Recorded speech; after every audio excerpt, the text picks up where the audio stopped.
নমস্কাৰ এই মুহূৰ্তত আনেক খবৰ দিব বিচাৰিছো এখন হেলিকপ্টাৰ দুৰ্ঘটনাগ্ৰস্ত হৈছে এটা ভয়ংকৰ দুৰ্ঘটনা সংঘটিত হৈছে য'ত তিনিগৰাকীকৈ লোকৰ মৃত্যু হোৱাৰ তথ্য আহি পৰিছে ইতিমধ্যে ভয়ংকৰ দুৰ্ঘটনা আমি দৃশ্যাংশ ইতিমধ্যে উল্লেখ কৰিছো মহাৰাষ্ট্ৰৰ পুনেত এই হেলিকপ্টাৰ দুৰ্ঘটনাগ্ৰস্ত হৈছে তিনিজনকৈ লোকৰ মৃত্যু হোৱাৰ তথ্য আহিছে এটা ভয়ংকৰ দুৰ্ঘটনা আৰু এই দুৰ্ঘটনা সংঘটিত হৈছে মহাৰাষ্ট্ৰৰ পুনেত হেলিকপ্টাৰ দুৰ্ঘটনাগ্ৰস্ত হৈছে আৰু এই ভয়ংকৰ দুৰ্ঘটনাত তিনিজনকৈ লোকৰ মৃত্যু হোৱাৰ তথ্য আহিছে পুনেৰ পৰা আহিছে এই ভয়ংকৰ খবৰ আৰু মহাৰাষ্ট্ৰৰ পুনেৰ যি দুৰ্ঘটনা সেই দুৰ্ঘটনা সমগ্ৰ দেশ এই মুহূৰ্তত জুকাৰি গৈছে সবিশেষ আনি টকছ দৰ্শকৰ বাবে এই মুহূৰ্তত লৈ আহিছো মহাৰাষ্ট্ৰৰ পুনেত হেলিকপ্টাৰ দুৰ্ঘটনাত তিনিজনকৈ লোকৰ মৃত্যু অত্যধিক কুঁৱলীৰ বাবে দুৰ্ঘটনাৰ সন্দেহ এটা পাহাৰীয়া এলেকাত দুৰ্ঘটনাত পতিত হয় হেলিকপ্টাৰখন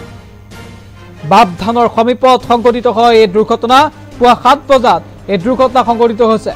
আমি দৃশ্যাংশ এই মুহূৰ্তত দেখুৱাইছো এটা ভয়ংকৰ দুৰ্ঘটনা সংঘটিত হৈছে এয়া মহাৰাষ্ট্ৰৰ পুনেৰ দৃশ্যাংশ আমি দেখুৱাইছো মহাৰাষ্ট্ৰৰ পুনেত আজি পুৱাৰ ভাগত এটা ভয়ংকৰ দুৰ্ঘটনা সংঘটিত হৈছে এখন ঘন জংঘলৰ মাজত যাৰ নাম বাপধানৰ সমীপত এই ঘন জংঘলৰ মাজত এখন হেলিকপ্টাৰ দুৰ্ঘটনাত পতিত হৈছে আৰু য'ত তিনিগৰাকীকৈ লোকৰ মৃত্যু হোৱাৰ তথ্য আহি পৰিছে ইতিমধ্যে উদ্ধাৰ অভিযান চলিছিল যদিও তিনিজনকৈ লোকৰ মৃত্যু হোৱাৰ তথ্য ইতিমধ্যে আৰক্ষীৰ ফালৰ পৰা সদৰি কৰা হৈছে মহাৰাষ্ট্ৰৰ পুনেত সংঘটিত হৈছে এই ভয়ংকৰ দুৰ্ঘটনা ঘন কুঁৱলীৰ বাবে হেলিকপ্টাৰখন দুৰ্ঘটনাত পতিত হোৱাৰ সন্দেহ প্ৰকাশ কৰা হৈছে কাৰণ কুঁৱলী পৰিছিল আৰু কুঁৱলীৰ বাবে এই দুৰ্ঘটনা পতিত হোৱাৰ ইতিমধ্যে সন্দেহ প্ৰকাশ কৰা হৈছে আৰু বাপধানৰ সমীপৰ এটা পাহাৰীয়া এলেকাত দুৰ্ঘটনাত পতিত হৈছে এই হেলিকপ্টাৰখন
সতৰ বিপৰীতে ৰাইজৰ স্বাৰ্থ